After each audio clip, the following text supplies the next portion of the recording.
I've been naughty. First of all, let me just say that I've been very naughty. My parents have hotels back home. I don't know what you're talking about. She was like, what? And I was like, yeah, back home I live like royalty.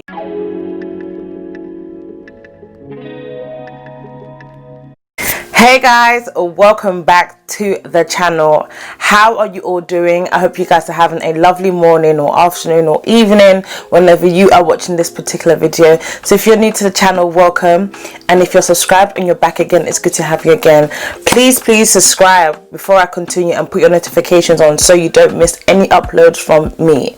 Now you can tell from the title I'm talking about why I love Ghana, and the reason why I love Ghana so much, like I mentioned in one of my previous videos, I mentioned that I've been naughty. First of all, let me just say that I've been very naughty because I've realized you guys, I haven't actually been listening to you guys. You guys have made it clear on what you guys like to watch on my channel, and you guys love my chatty videos, my advice videos, which I'm still going to be doing.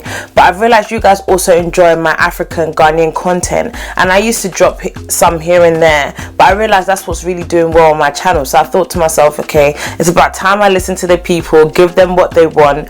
And so now I am shifting my channel slightly more to focus on Africa, Ghana precise.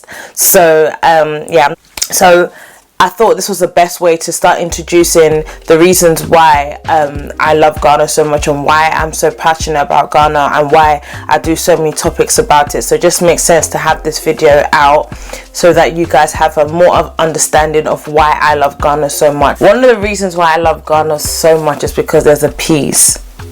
There's a peace that can't be explained. You have to be there to understand what I'm talking about. I remember the first time I went to Ghana when I was 3 years old, and the Ghana I knew back then is not the Ghana I knew now. The Ghana was very pure and innocent, and it was just a lot of green. Like I used to, like when I was a kid, how I described Ghana in colors was green and brown, because it was just a lot of green land and brown sand floors. That's how I just always pictured Ghana growing up when I was a kid. And there was this sort of joy, there was this sort of peace that every time I was in Ghana, I couldn't explain it, but it was just the fact that I was able to run around the house, in the house, out of the house, and not have to bump into any furnitures or whatever. I could play with my cousins. You know, my family was just all there in abundance, kids my age. It was just so beautiful. I realized that some of the kids were not fortunate and stuff like that.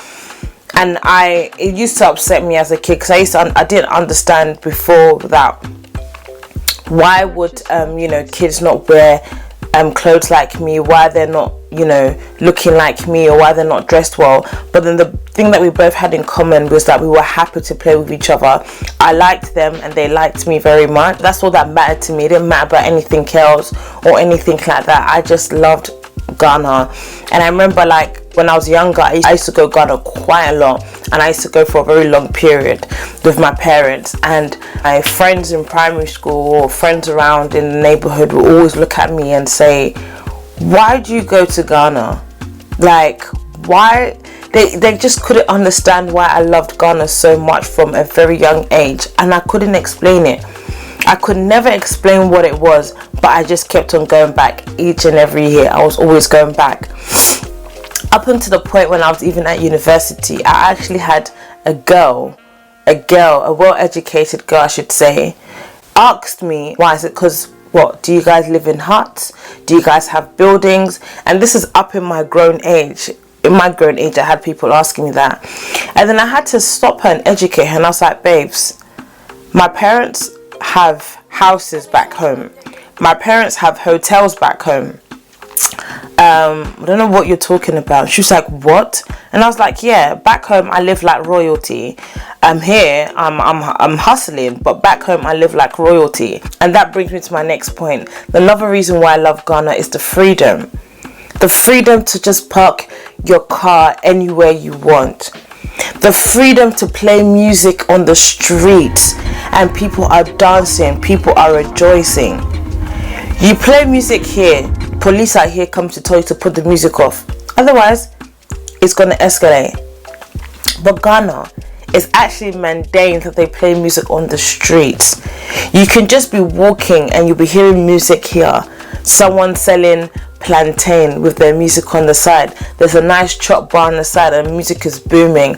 You're walking and you're happy. They're bubbly, they're excited, it's welcoming, it's just free. You're free to, and then, you know, the food is organic. You know, there's just some sort of freedom. There's some sort of freedom in Ghana, and I really feel like it's because of, you know, our ancestors and Kwame Nkrumah and all the other people that fought for Ghana and to give us back that our freedom. It still resonates with us, because you ask someone, why do you love Ghana, and they'll tell you the freedom, the peace is none like anything you can imagine. Honestly, the other reason why I love Ghana so much is the weather. Now, obviously, getting hot, it's not obviously a nice thing, but there's so many beautiful benefits of it being hot. Like myself, I am a model, and in this country, I have to plan my shoots according to the weather. If the weather is not great, I have to cancel. And in this country, come rain or shine, you still have to go to work. It doesn't really matter if the snow is there, you go to work. If the rain is pouring, you go to work. Whereas Ghana, if it's raining, you're gonna have to wait until the rain drops, because obviously it's a serious situation out there. They don't really have the proper flooring for the waters to go down into the drains and for it to clear. So rather, what it does, because there's nothing to block it, it just floods the roads, and it's very dangerous. So, you know, no one goes to work. In a way, I kind of like that, because it gives some sort of relaxation. Like, you're not stressed, you're not overwhelmed, there's no anxiety, whether, you know, like, because the weather does play a big part, and it's been scientifically proven that the weather plays a big part on our mood. I know when it's winter, I don't know if you guys do this, but comment down below if you do this. I have to mentally psych myself to be excited that winter is coming. I have to be like, oh yes, that means it's getting closer to Christmas. And then when it's getting to winter, it gets dark really quickly, meaning I get to cozy up in bed and have hot chocolate. Like, it sounds so sad, but these are the things that I have to psych myself. But in Ghana, the weather is beautiful. You don't need to worry if the weather is going to be nice or not. It has its raining seasons and it has its dry seasons, but it's still hot. The weather is still lovely, and when it's in the dry seasons or rainy seasons, you get some sort of breeze. Like, what can you ask for? And the fact that you're getting the rare, raw vitamin D that we all need in our bodies. What can you complain about? Like I said, if I was in Ghana and I was doing what I do now, which is the modeling and stuff, the amount of content that will be flowing, the sun, it just makes your picture look extraordinary. You hardly need to do any editing, because the light that you're getting, the sunlight, is just clearly I'm getting a bit too passionate about that one, so I think I'm just gonna hold it there. The next one, the reason why Ghana is so sweet for me is because there's a vibe, yeah. If you want to experience that vibe, my dear brother and sister, if you're not Ghanaian and you're watching this, or if you're Ghanaian and you've never been to Ghana before, if you want to test the vibe, go in December. Go and experience Christmas in Ghana. Then you know what I'm talking about. Then you know there's a sort of vibe, you know what I'm saying. I know a lot of Africans who are not Ghanaian, of course, who actually live in Ghana, because they've said that, you know, certain African countries are great for this, certain African countries are great for that, but with Ghana you get a little bit of everything. But the main thing is that there's a vibe. People are happy, people are friendly. This country, you can be living with somebody, your next door neighbor, for 10 years. You don't even know them, you don't even say hi, you don't even see them. But in Ghana, you know your neighbors. You're friends with your neighbors, you joke with your neighbors, you have drinks and laughs with your neighbors. Yeah, there's this, and it brings me to my next point. There's this community about Ghanaians. There's a community vibe. Everybody knows someone, which is good and is bad at the same time. It's good because like, let's just say one time I was in Ghana and I was like, oh, I was talking to one of my friends and I was like, oh, please, I need a hard drive because I left my hard drive in London because I needed it to edit my videos.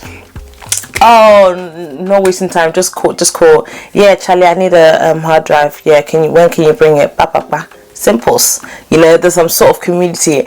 And it's like, one thing I love about Ghana is that there's this sort of thing where it's like, you're friends with people with this, you're friends with people with that, you're friends with people with this, but they all come together.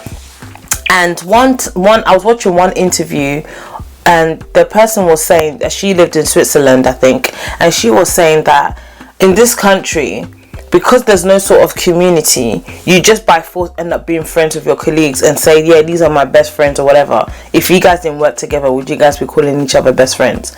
Anyways, but in Ghana, you can choose to actually to be friends with your colleagues or not.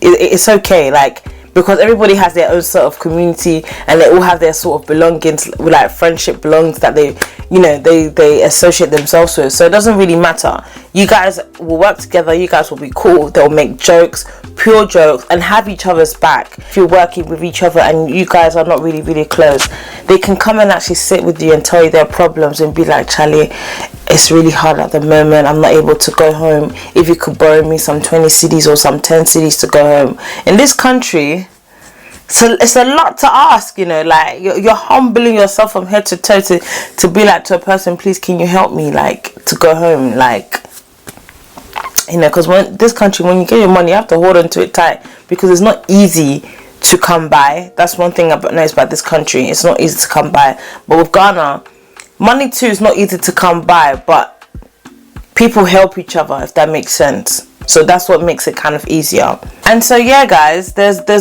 I could go on and on the reasons why I love Ghana. I just love Ghana so much because obviously I'm from there and I'm very proud to be there, and knowing our history, where we've come from and where we are today, and how Ghana is developing, Ghana is growing. And even when I'm talking about Ghana, you see some sort of joy, some sort of smiles that come into my face. But yeah, I can go on and on why I love Ghana so much, but I'm just gonna leave it here, and I will see you guys in my next video. God bless and stay blessed. Mwah.